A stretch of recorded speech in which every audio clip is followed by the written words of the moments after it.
기혼 법조인의 이성 친구 문제에 관한 발표를 맡은 이조입니다. 여러분들 중에서도 이런 분들이 계셨는지 모르겠지만 여중 여고를 나오고 여대를 들어가서 평생 여자들만 있는 환경 속을 살아오신 분들이 몇 분 계실 수 있을 겁니다. 근데 이곳은 정말 다양하게 성별이 뒤섞여 있는 그런 곳이죠. 저희가 나아가야 할 법조 지역에서도 또 많은 변호사분들이 될 여러분들도 이성 간에 같이 일을 해야 될 경우가 많이 있을 것입니다.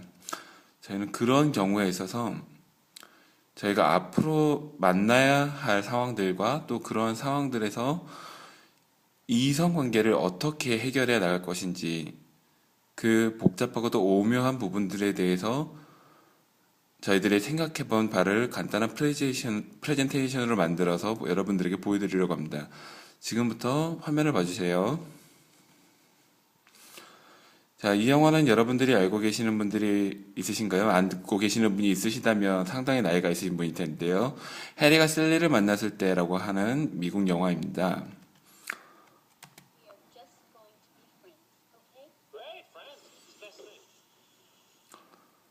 영화에서 해리와 셀리는 만나서 함께 이야기를 하고 대학에서 방학 기간 중에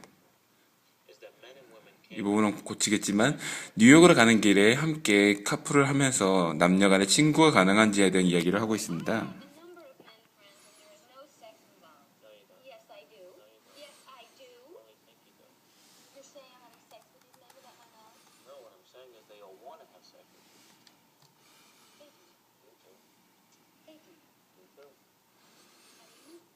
Because no man can be friends with a woman that he finds attractive. He always wants to have sex with her. So you're saying that a man can be friends with a woman he finds unattractive? No, you pretty much want to nail him too. What if they don't want to have sex with you? Doesn't matter. Because the sex is already out there. Guess we're not really friends then. Yes, no. It's too bad.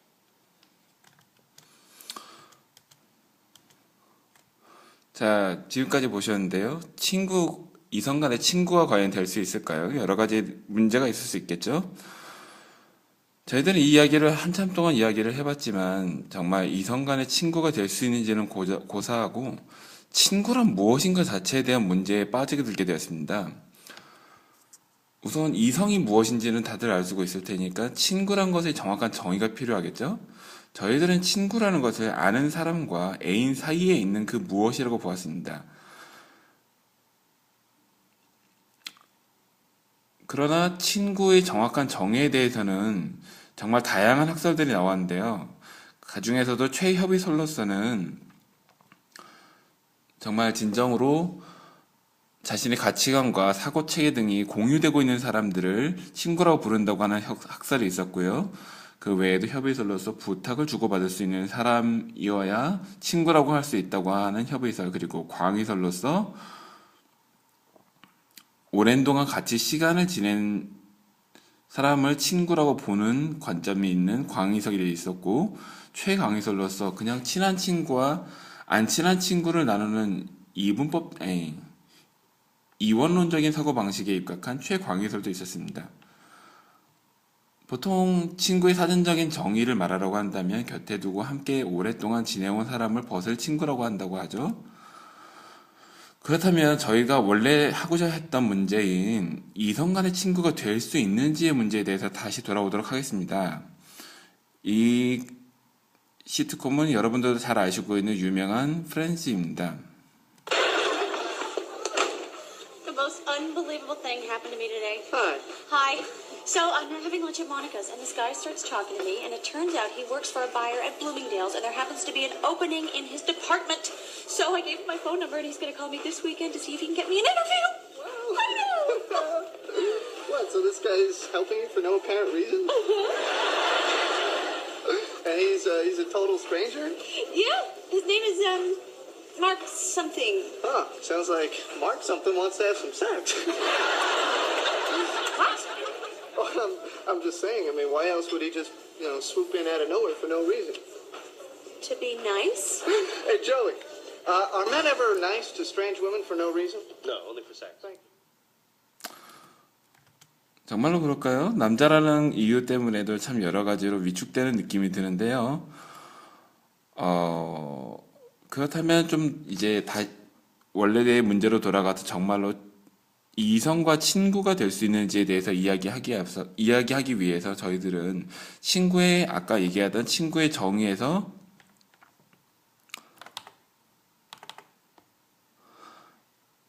애인과 친구를 가르는 그 기준에 대해서 궁금해졌습니다. 그래서 그 부분에 대해서 다시 집중적으로 이야기를 하려고 하는데, 과연 이성과 친구가 될 수 있을까요?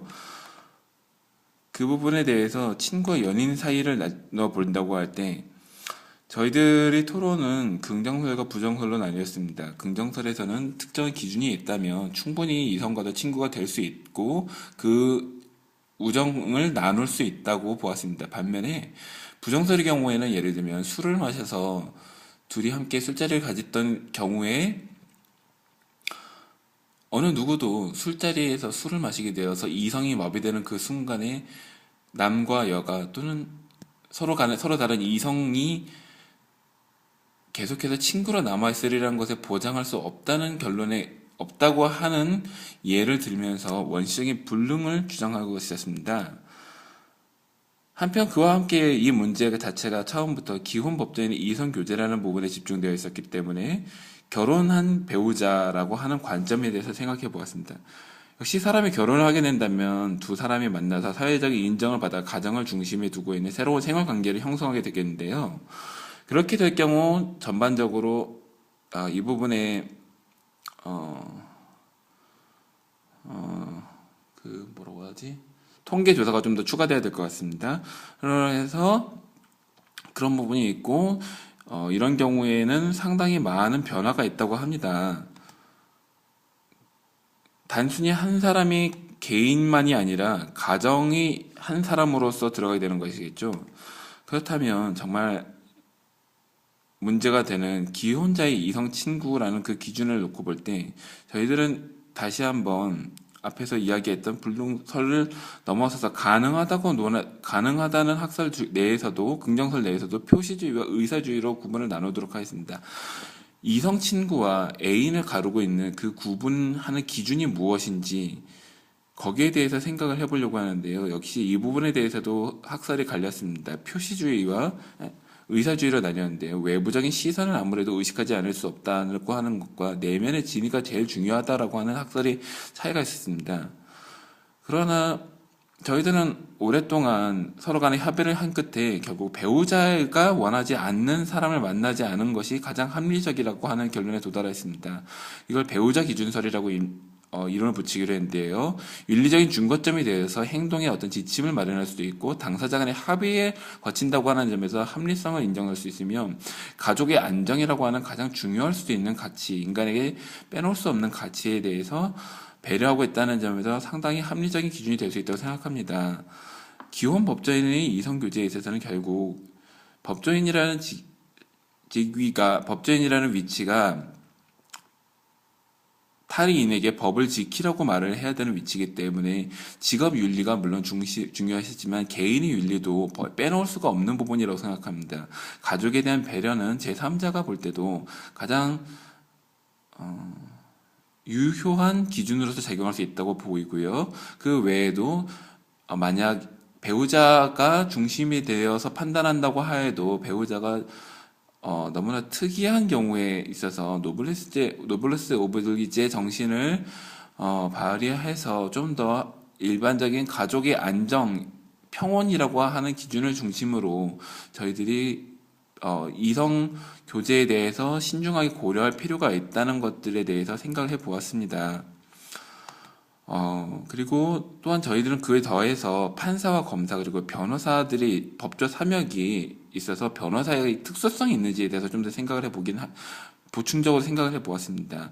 판사들도 또한 검사들도 각자의 윤리가 있지만 변호사는